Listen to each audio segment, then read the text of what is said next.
الحمدللہ پاکستان میں ہم سحر و افطار بڑے پرامن طریقے سے گزار رہے ہیں. ہمیں بالکل اس بات کا ڈر نہیں ہے کہ کسی قابض فوج کے میزائل ہماری عبادات میں خلل ڈالیں گے اور یہاں شہادتیں کوس کریں گے. ہمیں اس بات کا ڈر بھی نہیں ہے کہ ہم اپنی مساجد میں اللہ پاک کو یاد کر رہے ہوں گے اور یہاں کوئی قابض فوج آ کر ہمیں مساجد کے اندر حملہ آور ہو جائے گی. الحمدللہ پاکستان میں امن ہے، لیکن پوری دنیا میں ایسا نہیں ہے، اور ایک مسلمان ملک ایسا ہے جہاں صورتحال یکسو مختلف ہے.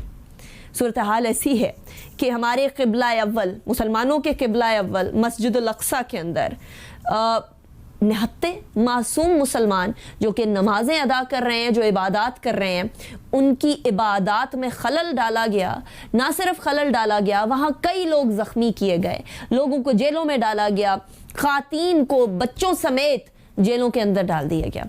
دوسری طرف وہی فلسطین کے اندر غازہ سٹرپ میں تقریباً 2 درجن کے قریب فلسطینی شہید ہو چکے ہیں، جس کے اندر سے اراؤنڈ 10 کے قریب بچے ہیں. یہ ظلم اور جبر کے پہاڑ جو فلسطینیوں پر توڑے جا رہے ہیں، افسوس کی بات اس پہ ہے کہ اس حوالے سے مسلم امہ خاموش تماشائی بنی ہوئی ہے. ترکی اور پاکستان کی طرف سے تو سٹیٹمنٹس آئیں، لیکن باقی تمام عرب ممالک، جن میں سے کئی ممالک نے ابھی نیا اسرائیل کا ہاتھ تھاما ہے، ان کی طرف سے کچھ کیا ہی نہیں جا رہا. OIC کے ہنگامی اجلاس کی باتیں تو چل رہی ہیں، لیکن کیا OIC organization of Islamic countries بنے گی یا OIC بن کے فارغ ہو جائے گی؟ حتیٰ یہ کہ انٹرنیشنل ہیومن رائٹس کے چیمپئنز بھی اس معاملے کے اوپر بات کرنے سے قاصر ہیں. تو جہاں ویسٹ بھی خاموش، جہاں عرب ممالک بھی خاموش، تو وہاں فلسطینی جائیں تو کدھر جائیں؟ ان کے لیے زندگی تنگ پڑ چکی ہے. اس حوالے سے آج ہم بات کریں گے. اس ٹاپک پہ بات کرنے کے لیے ہمارے ساتھ موجود ہوں گے شاہد امین صاحب، جو کہ فارمر ایمبیسڈر ہیں، سعودی عرب کے اندر بھی پاکستان کے ایمبیسڈر رہ چکے ہیں. اس کے ساتھ ساتھ فارن آفس کے اسپوکس پرسن زاہد حفیظ چودھری صاحب بھی ہمارے ساتھ موجود ہیں فون لائن پر، ان سے بھی بات کریں گے. اور پھر اس کے بعد اگلے ٹاپک کی طرف بڑھیں گے. آج وزیر اعظم عمران خان نے فون کال کے اوپر ایک بار پھر عوام سے گفتگو کی. یہ آئیڈیا کس کا تھا؟ یہ اس سے فائدہ کیا ہو رہا ہے؟ کوئی فائدہ ہو بھی رہا ہے یا نہیں ہو رہا؟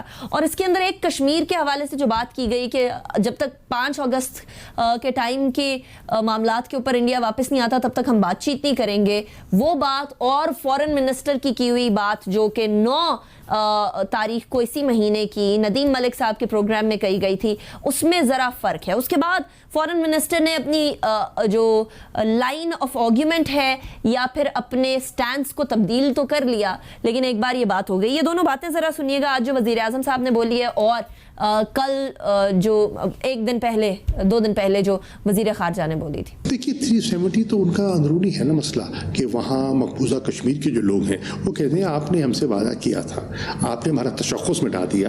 تو وہ ان کی اپنی وہاں کے ان کی فرسٹریشن ہے.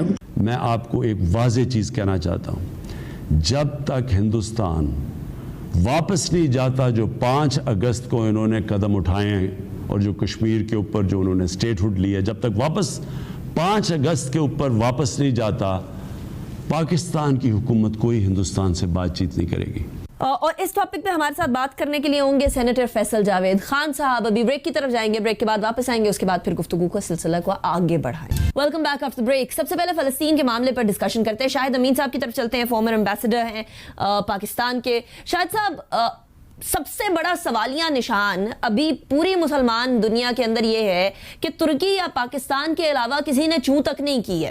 اتنی بڑی آبادی، اتنے سارے عرب ممالک، اتنے سارے ممالک جن کے ساتھ ویسٹ کا، اسرائیل کا آپس کا ٹریڈ ہو رہا ہے. کچھ ممالک نے ابھی حال ہی میں اسرائیل کو تسلیم بھی کیا ہے، لیکن سب نے چپ کا روزہ ایسے رکھا ہوا ہے کہ جیسے چپ کا روزہ بھی فرض ہو گیا ہے ہم مسلمانوں پر. یہ isn't this unfair؟ فلسطینیوں کے ساتھ جو پوری مسلم امہ کا کانسیپٹ ہے وہ کدھر گیا ہے؟ یہ سب سے بڑا سوال تو یہ پوچھنا چاہیے کہ وہ عرب ممالک جو ابھی پچھلے دنوں نے اسرائیل کو تسلیم کیا ہے اور تعلقات قائم کیے ہیں، تو ایک تو ان کی کس بنا پہ انہوں نے یہ فیصلہ کیا جبکہ اسرائیل کی جارحانہ پالیسی مستقل قائم ہے، اور دوسرے کہ انہوں نے اگر اس لیے قائم کیا تھا کہ شاید ان کا اثر رسوخ ہو گیا ہے اسرائیل پہ، تو وہ اثر رسوخ کدھر ہے؟ تو گویا ان کی جو تسلیم کرنے کی پالیسی تھی وہ بالکل ہی نظر آتا ہے کہ بے بنیاد تھی، ہالو تھی، جس منطق پہ انہوں نے اسرائیل کے ساتھ دوستی کی وہ اس کا جواز ہی نہیں بنتا ہے. اسرائیل ابھی تک اپنے پرانے جارحانہ مولڈ کے اندر ہے, اور جو آپ نے لوگ شہیدوں کی بات کی ہے وہ لوگ غزہ اسٹرپ کے اندر شہید ہوئے ہیں, اس میں بچے بھی شامل ہیں. دیکھیے مسئلہ یہ ہے کہ اس وقت فلسطین کا آپ کو اندازہ ہی ہے کہ بہت پرانا ایشو ہے. عرصے تک عربوں نے ان کا کہ ایک ان کا متحدہ محاذ قائم رکھا. اسرائیل کے ساتھ 1948 میں جنگ ہوئی, 1967 میں جنگ ہوئی, 1973 میں جنگ ہوئی. ہر جنگ کے بعد کم از کم 1948 کی جنگ, 1956 کی جنگ, 1967 کی جنگ میں ہر بار عربوں کو بڑی شدید شکست ہوئی, اور بہت بڑا علاقہ جو تھا وہ ان کے ہاتھ سے چلا گیا, جس کے اندر جروسلم بھی شامل ہے. جروسلم تو 1967 کی جنگ کے اندر اسرائیل کے قبضے میں آیا ہے. 1973 میں یقیناً مصر نے جب کارروائی کی تو اس وقت کچھ کامیابی ہو رہی تھی, لیکن اس حد تک کامیابی نہیں ہوئی کہ اس مقبوضہ علاقے کو آزاد کرایا جائے. لیکن پھر بھی ہم کہہ سکتے ہیں کہ 1973 کی جنگ میں مصر نے بہت اچھا اپنی فوجی کارروائی دکھائی اور بڑا ہیروئزم دکھایا.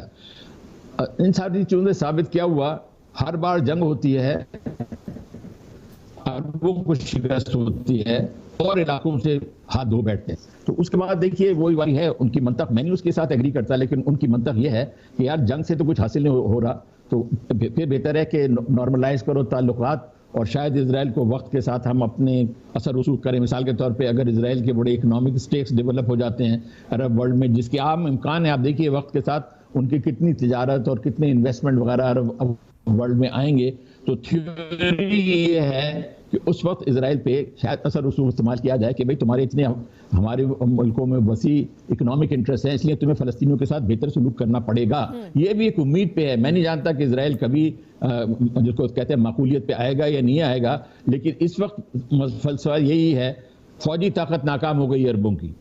اس وقت بلکہ عرب بالکل منتشر ہیں, ان میں اتحاد بھی نہیں. ماضی میں کم از کم اتحاد ہوتا نا, اب تو بالکل اتحاد بھی نہیں ہے. تو اس لیے they are not in a position to take on Egypt on Israel militarily.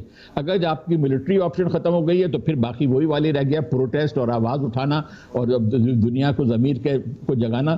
یہ یقیناً کوشش جو ہے جاری رہنی چاہیے, لیکن اسرائیل نے دکھا دیا ہے کہ وہ بالکل انڈیفرنٹ ہے. اس میں اس کو ضمیر, اس کا یا تو ضمیر ہے ہی نہیں, یا وہ طاقت کے نشے میں ایسا چور ہے کہ اس کو کوئی پرواہ نہیں کہ دنیا کیا کہتی ہے, اور دنیا بھی کچھ دنوں کے بعد خاموش ہو جائے گی. اس وقت بھی آپ نے دیکھا یورپ نے آواز کس لیے اٹھائی ہے کہ اسرائیل پہ غازہ سے میسائل کیوں پھینکے گئے. ارے بھائی اصل ایشو تو یہ ہے کہ آپ نے الاقصی کی مسجد کے اندر بے حرمتی کی گئی, ایک بڑے ہولی پلیس کی, اور بہت سارے انوسینٹ آرم لیس فلسطینیوں پہ آپ نے ظلم کیا. اس کے بعد ری ایکشن آیا نا جی میسائل کا. لیکن یورپ نے آواز کی کیا اٹھائی ہے, یہ میسائل کیوں پھینکے جا رہے ہیں, اس سے اسرائیل کی آبادی کو خطرہ ہو رہا ہے. ایمبیسڈر صاحب, یہاں we also need to make this very clear کہ اسرائیل کا سیلف ڈیفense سسٹم اس قدر اسٹرانگ ہے. وہاں آئرن ڈوم نامی ایک انہوں نے سسٹم نصب کیا ہے کہ جو بھی میزائل اسرائیل کی طرف آتا ہے وہ ہوا میں ہی ختم کر دیا جاتا ہے. اس کے اوپر جو ریاکشن اسرائیل کا آیا ہے, اب ظاہر ہے ڈوبتے کو تنکے کا سہارا, کچھ نہ کچھ تو فلسطینیوں نے کرنا ہے, لیکن ان کے پتھر یا ان کے وہ میزائل جو کہ آئرن ڈوم سے ختم کر دیے جاتے ہیں, اور اس کے بعد ان کے اوپر اٹیک کیا جاتا ہے, بہیمانہ اٹیک کیا جاتا ہے. بچوں, خواتین, کسی کا کوئی کسی کی تفریق نہیں کی جاتی ہے. بچوں سے تو کسی کی جنگ نہیں ہوتی نا. وہ ہیومینیٹیرین لاز کے چیمپئنز, انٹرنیشنل ہیومینیٹیرین لاز کے چیمپئنز, ہیومن رائٹس کے چیمپئنز, جس کے اندر سے امریکہ سر فہرست ہے, وہ اس کے اوپر کلیئر سٹیٹمنٹ دینے کو بھی تیار نہیں ہے at this point in time. Is this the failure of UN? Is this the failure of international community? جی بالکل, اس سے فیلئر اٹ شوز کہ وہ مائٹ از رائٹ والی فلسفی چلتی ہے. اصل میں اسرائیل جو ہے اس کو ویسٹ کی پوری حمایت حاصل ہے. Let us be very frank, Israel is a creation of the west. Israel is a, سمجھیں کہ ویسٹ نے اپنا ایک نمونہ جو ہے وہ مڈل ایسٹ میں چھوڑا ہوا ہے. اسرائیل جو ہے لوکل